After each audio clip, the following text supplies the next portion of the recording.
Panorama group, जो सोचता है वो करता है। नीतीश कुमार ने जब महागठबंधन को छोड़कर एनडीए के साथ सरकार बनाई थी तो कहा यह जा रहा था कि नीतीश कुमार काफ़ी मजबूत होंगे और भारतीय जनता पार्टी के साथ 2024 और 25 के चुनाव में कुछ नया करके दिखाएंगे या बिहार में 40 सीट पर कब्जा करेंगे। हालांकि 2019 में 40 में से 39 सीटों पर कब्जा एनडीए का हुआ था, एक सीट महागठबंधन को गया था और तेजस्वी यादव की पार्टी और उसके साथ साथ और भी जो दल थे किसी को भी कोई सीट नहीं आई थी, एकमात्र सीट कांग्रेस जीती थी। नीतीश कुमार अब महागठबंधन से अलग हैं, यानी इंडिया गठबंधन से अलग हैं और अलग होने के बाद जो समीकरण बदले हैं उस समीकरण में एक बार फिर से तेजस्वी यादव के पास बहुत बड़ा, कहा जाए तो 17 सीटों का एक बंच मिल गया है, गुच्छा मिल गया है।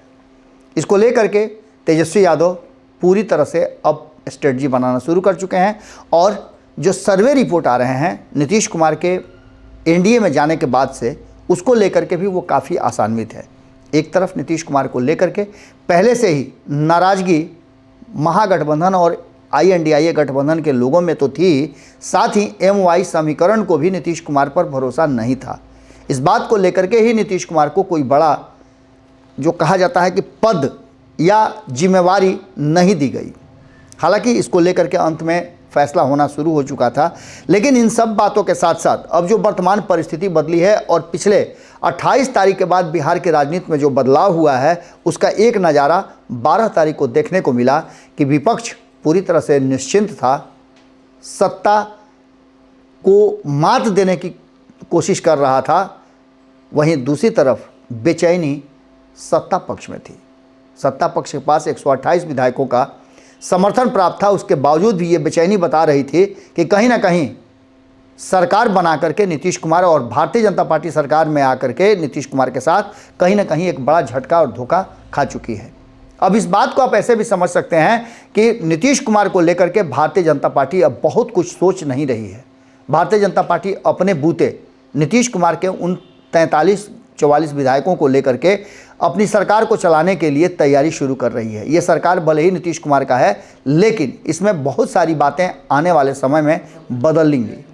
इस बदलाव के साथ साथ ये भी बदलेगा कि आने वाले 2024 के चुनाव में जो बाकी के साथी दल हैं उनको लेकर के सीट शेयरिंग का समझौता और फार्मूला तो हम आपको बता ही रहे हैं, जिसकी पूरी तैयारी और चीज़ें सामने नज़र आ रही हैं। लेकिन एक बात इसमें पक्का नज़र आ रहा है कि कहीं ना कहीं जो चीज़ें सामने दिखाई दे रही हैं उससे अलग भी कुछ हो सकता है। नीतीश कुमार यदि नहीं माने तो ऐसी स्थिति में तेजस्वी यादव का अपर हैंड अब शुरू हो चुका है। जैसा कि आप पहले से देख रहे हैं कि लगातार अब बिहार पर फोकस जैसे भारतीय जनता पार्टी है, वैसे ही बिहार पर कांग्रेस भी फोकस्ड है और अब उसके साथ साथ पूरा समय मिल रहा है तेजस्वी यादव को अपना जलवा दिखाने के लिए। राहुल गांधी न्याय यात्रा पर पूरे देश भर में भ्रमण कर रहे हैं, जिसमें बिहार में विशेष फोकस है। बिहार में पहले तो मिथिलांचल, सीमांचल और कोसी के क्षेत्र में राहुल गांधी ने एक बड़ा काम किया। हमने आपको खबरों में बताया भी था कि लाख चाहते हुए भी नीतीश कुमार या भारतीय जनता पार्टी कांग्रेस में कोई तोड़फोड़ नहीं कर पाए। अब जो नई स्थिति उत्पन्न हो गई है कि जस्ट उसका रिवर्स हो गया और जदयू भाजपा में बड़ी टूट करने में सफल हो गए तेजस्वी यादव और कांग्रेस के नेता। ऐसी स्थिति में तेजस्वी यादव और राहुल गांधी का जो ये नया अभियान शुरू हुआ है, जैसा कि आप सभी जानते हैं कि कल औरंगाबाद में थे राहुल गांधी और आज सासाराम में उनके साथ तेजस्वी यादव भी मौजूद थे। तेजस्वी यादव की मौजूदगी इस बात की तरफ इशारा कर रही थी कि कहीं ना कहीं भारतीय जनता पार्टी के लिए बड़ा टेंशन लेकर के आए हैं तेजस्वी यादव और राहुल गांधी। राहुल गांधी ने तो हार नहीं मानने का कसम खा लिया है, वहीं दूसरी तरफ तेजस्वी यादव भी चाहे उनके साथ जो कुछ भी हो जाए वो हार मानने के लिए और भाजपा के सामने सरेंडर करने के लिए तैयार नहीं है।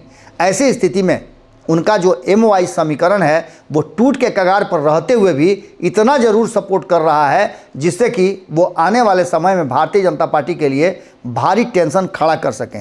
एक तरफ जहां तेजस्वी ने नीतीश के इंडिया गठबंधन से बाहर होते जो नई स्ट्रेटजी बनाई है, गेम जिस तरह से शुरू कर दिया है उन्होंने, भारतीय जनता पार्टी का टेंशन होना लाजमी है। अब इस टेंशन में भारतीय जनता पार्टी कौन सा ऐसा काम करती है ये देखना भी दिलचस्प होगा। आपको याद होगा कि लगातार कहा जा रहा था कि तेजस्वी यादव की गिरफ्तारी होगी, लेकिन हमने आपको बताया था कि ऐसी गलती नहीं की जा सकती है। बहुत जल्द चुनाव की तिथियों का घोषणा होगा, उसके बाद सब कुछ नज़र आ जाएगा। आपको मालूम है ना कि जब 6 राज्यसभा सदस्यों का नामांकन की बात हो रही थी और 7वें का नाम जब आया, उसके बाद भारतीय जनता पार्टी और नीतीश कुमार कैसे बैकफुट पर आ गए। ये सारी बातें कहीं ना कहीं इशारा कर रही हैं कि नीतीश का साथ आना भारतीय जनता पार्टी को रास नहीं आ रहा है, बल्कि एक बड़े गुस्से का कारण बन रहा है। और ऐसे में भारतीय जनता पार्टी जिस फायदे को सोच रही थी, हो सकता है कि उसमें कहीं ना कहीं एक बड़ा चेंजेज आ जाए और जो आंकड़े आ रहे हैं कि भारतीय जनता पार्टी 40 सीटें नहीं जीत पाएगी, भारतीय जनता पार्टी को 25 से 30 सीटों पर रोक देगी। ये तेजस्वी यादव और राहुल गांधी की जोड़ी, जिनके साथ वामपंथी दल भी शामिल हैं, तो ऐसी स्थिति में कोई अतिशयोक्ति नहीं होगी। गेम शुरू हो चुका है, गेम ऑन है। अब देखना दिलचस्प होगा कि क्या कुछ मिलता है, क्योंकि तेजस्वी यादव के पास हारने के लिए कुछ भी नहीं है और भारतीय जनता पार्टी को हारने के लिए बहुत कुछ है। नीतीश कुमार की सीटें घटेंगी, ये भी बातें कही जा रही है, तो बाकी के सदस्य क्या करेंगे, ये भी एक बड़ा मुद्दा है। जैसे ही ये सारा मामला सामने आता है, आप देख लेंगे कि एक बड़ा खेल बिहार में होने जा रहा है, क्योंकि भारतीय जनता पार्टी भी पूरे देश से ज़्यादा बिहार पर फोकस है। जुड़े रहिए भारत लाइव के साथ, खबरों का सिलसिला लगातार जारी है। बहुत बहुत धन्यवाद। पनोरमा ग्रुप, जो सोचता है वो करता है। अगर ये वीडियो पसंद आई और वह बिहार के राजनीति और बिहारियत से सरोकार रखेनी तो सब्सक्राइब बटन दबा के चैनल के सब्सक्राइब कर ली। ओजे एगो घंटी बा, ओकरा बटन दबा देला से कुल सटीक और मारक खबर रुआ मुफ्त में मिल जाई। अगर रुआ पत्रकारिता के हमनी के नया प्रयोग में सहयोग कर चाहतानी तो ज्वाइन बटन दबा दी। पेटीएम नंबर नोट कर ली 9386816700। धन्यवाद।